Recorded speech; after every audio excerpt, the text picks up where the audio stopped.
receiver back to her ear. "How do you know my grandfather, Mr. Dakota?" "I'm his foreman. Been here about 6 months. The fact that Gramps had willingly surrendered control of his ranch to a hired hand, a stranger, told her a great deal.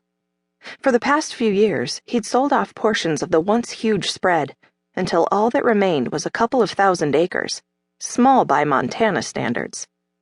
He'd managed the Broken Arrow Ranch himself as long as she could remember. Hired hands came and went, depending on the size of the herd. But as far as she knew, he'd always maintained tight control of the day-to-day operations.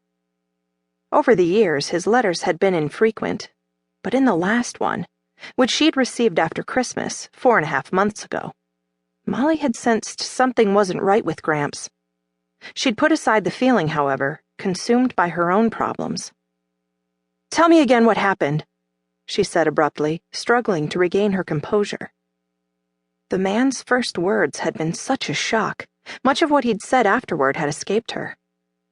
"Like I told you, spring's our busy time, and yesterday your grandfather told me he'd be out to help check on the new calves.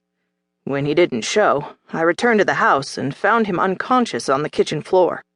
Heart attack, I figured." Molly pressed her fingers to her lips to hold in a gasp of dismay. Cramps. In pain. Unable to breathe. Losing consciousness. It frightened her to think of it. With her mother and half-brother living in Australia, Gramps was her only family here. Her only connection with her long-dead father. "I got him to the clinic in town, and Doc Shaver confirmed what I thought. It is his heart. Walt has a pacemaker, but the walls of his heart are old and brittle, and it isn't working as well as Doc had hoped." "Gramps has a pacemaker?" Molly cried. "When did this happen?" She raised her hand to the cameo hanging from a gold chain around her neck and clenched it hard.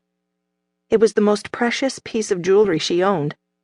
Gramps had given it to her the day they buried her grandmother 9 years before. "More than 6 months ago. First I'd heard of it, too."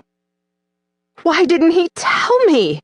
Molly asked, although she realized Sam Dakota couldn't possibly know. She wished, not for the first time, that San Francisco was closer to Montana. Right now, Sweetgrass seemed 1,000,000 miles away. "I can't answer that. I thought you should know Walt's probably not going to live much longer. If you want to see him, I suggest you plan a visit out here soon." "What exactly is wrong with his heart?" It might have sounded as if she was avoiding the real issue, but she needed to understand Gramps' condition before she could even begin to think about anything else. Like her finances. And how she could possibly afford a trip to Montana now. "Do you know anything about pacemakers?" "A little. Just enough to understand that they emit an electronic beep, which assists the heart in beating at a steady pace." "Well, as I said earlier, the walls of your grandfather's heart are brittle, and it's difficult to get the pacemaker to function properly. Doc Shaver worked on him a couple of hours, but he couldn't make any guarantees. Said there's nothing more he can do. It's only a matter of time before his heart gives out completely." Molly clamped her teeth over her lower lip while she tried to take in what this man was telling her. I appreciate the call. Thank you." With each word, she felt herself more overwhelmed by emotion. Not Gramps. Please, dear God. Not Gramps. Not yet. "Sorry to call with such bad news." How is he now?" She glanced toward the living room and discovered Tom and Clay standing in the doorway, studying her intently. A smile would have reassured them, but even that was beyond her. "Better. Will you be coming then?" the foreman asked. "I'm not sure." Molly didn't see how she could manage it.